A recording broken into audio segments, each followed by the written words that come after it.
大家好，我哋今日要介紹呢部輕軌列車。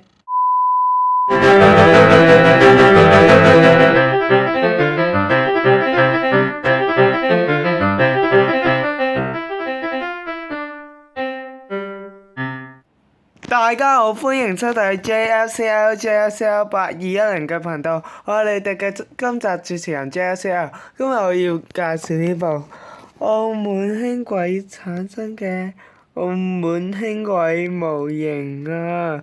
呢架係 B 車嚟噶，我同 Hilton 唔同啊，佢係 A 車，我係 B 車啊。OK， 我係貓角站買噶，我係後啲買噶。OK， 我哋拆開佢先。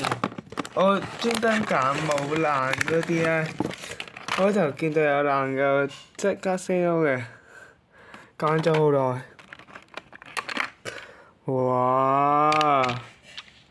真係好似澳門輕軌啊！幾滑喎，嗰個轆都幾順喎。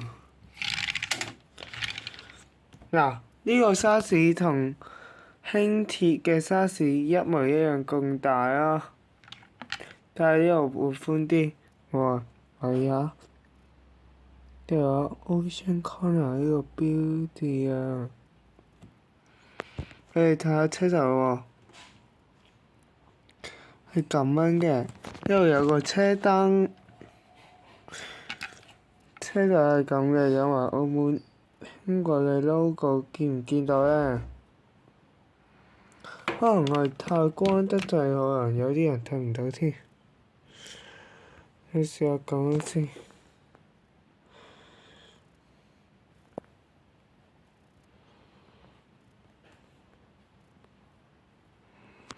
佢又係個勾勾嚟嘅。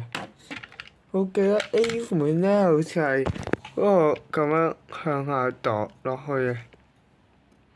佢側邊係咁樣，個門有啲闊啦，兩隻門嘅。呢個彎彎地，呢度就係好似三角錐體咁啦，下面都係啦。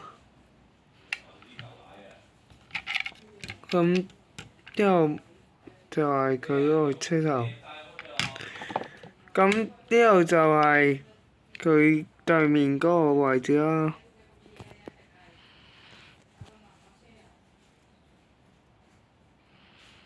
有幾靚？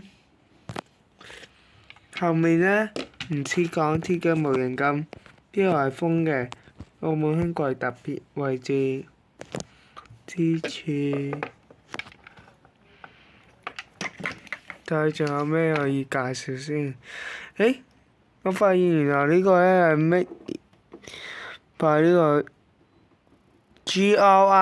GRIFFIN 嘅玩具公司產生嘅。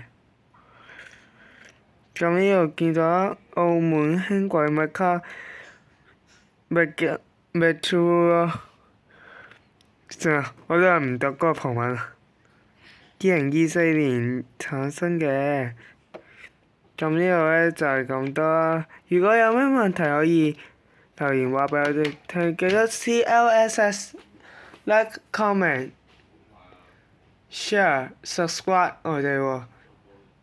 如果鍾意嘅話，記得撳埋個鐘仔，咁樣定期可以收到我哋講緊啲咩啦。好，呢度就係個盒啦。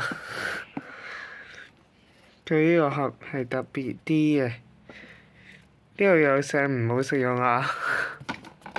佢之前 Hilton 都有介紹啦。呢度咧就有關佢嗰個 introduce 咯，上面都係冇乜嘢。呢度有個貼紙嘅。好啦，我哋今集時間又差唔多啦，下集再見，拜拜。